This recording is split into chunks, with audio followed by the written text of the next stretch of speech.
तुमच्या जाहिरातीसाठी एक संधी मोठ्या प्रेक्षकांपर्यंत पोहोचवा. व्यवसाय असो किंवा इव्हेंट, विकासनामा सोबत जाहिरात करा. स्क्रीनवरील नंबरवर आजच संपर्क करा. विकासनामा, तुमचा आवाज, तुमची जाहिरात. तसंच विकासनामाला सबस्क्राईब करा आणि अपडेटेड रहा.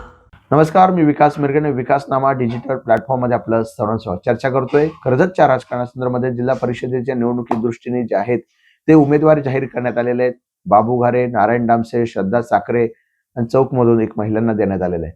म्हणजे 2 जागा ज्या आहेत त्या राष्ट्रवादीला, 3 जागा ज्या आहेत राष्ट्रवादीला देण्यात आलेल्या आहेत. 1 जागा ठाकरे गटाला दिलेली आहे चौकमध्ये. मूळ मुद्दा असा, आता या सगळ्या नितीन सावंत यांच्याकडे धुरा देण्याची जबाबदारी राष्ट्रवादी काँग्रेसने दिलेली आहे. त्यामुळे जिल्हा परिषद पंचायत समितीच्या निवडणुकीमध्ये नितीन सावंतांना करून दाखवावं लागेल. गेल्या निवडणुकीमध्ये कर्जतमध्ये या दोघां नेत्यांनी करून दाखवलं, पण खोपोलीमध्ये आणि माथेरानमध्ये त्यांना काही यश मिळालं नाही. आता नितीन सावंत हे जे आहेत राष्ट्रवादी आणि ठाकरे गटाचे नेते झालेले आहेत, ते आक्रमकतेने बोलतील, मुद्देसूद बोलणे आवश्यक आहे आणि महेंद्र थोरेंना कोंडीत पकडण्याची संधी त्यांनी घेतली पाहिजे. मूळ मुद्दा असा आहे की आता नितीन सावंतांच्या हाती 2 पक्षाची धुरा आहे.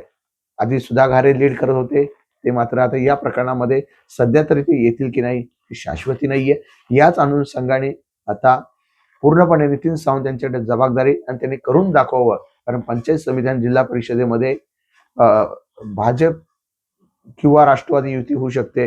पेण, अलिबाग या ठिकाणी त्यासाठी राजकीय चर्चा सुरू आहे.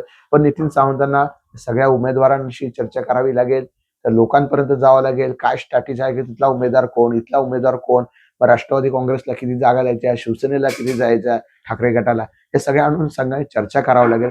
आणि नितीन सावंतांना आता विधानसभेत झालेला पराभव त्याच्यातून सावरून त्यांनी पुढे काम करतायत.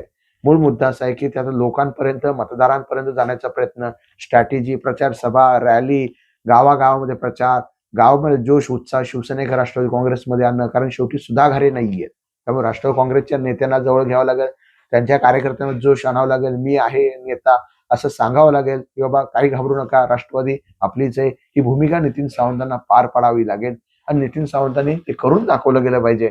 मग 2 नेते किती महत्वाचे कर्जतच्या राजकारणात ते समजेल. मात्र सुधा घारे नसल्यामुळे सध्या तो फटका जो आहे राष्ट्रवादी काँग्रेसला पाहू शकता बसू शकतो. कारण शेवटी सुधा घारे थोडेफार चाणक्य नीती राबवणारे आहेत, उमेदवार देणारे आहेत. परंतु ज्या पद्धतीने हे सगळं स्ट्रॅटेजी करणं, लोकांपर्यंत जाणं, ते राष्ट्रवादी काँग्रेसचे भूमिका समजून घेणं, ठाकरे गटाची नाराजी न येणं, या सगळ्या गोष्टी पार पाडाव्या लागतील. आणि प्रचारामध्ये जोश उत्साह आणावा लागेल दोन्ही पक्षाच्या कार्यकर्त्यांना, हे तितकं खरं आहे. त्यामुळे नितीन सावंतांनी करून दाखवावं असं म्हणायला काय हरकत नाही. धन्यवाद. तुमच्या जाहिरातीसाठी एक संधी मोठ्या प्रेक्षकांपर्यंत पोहोचवा. व्यवसाय असो किंवा इव्हेंट, विकासनामा सोबत जाहिरात करा. स्क्रीनवरील नंबरवर आजच संपर्क करा. विकासनामा, तुमचा आवाज, तुमची जाहिरात. तसंच विकासनामाला सबस्क्राईब करा आणि अपडेटेड रहा.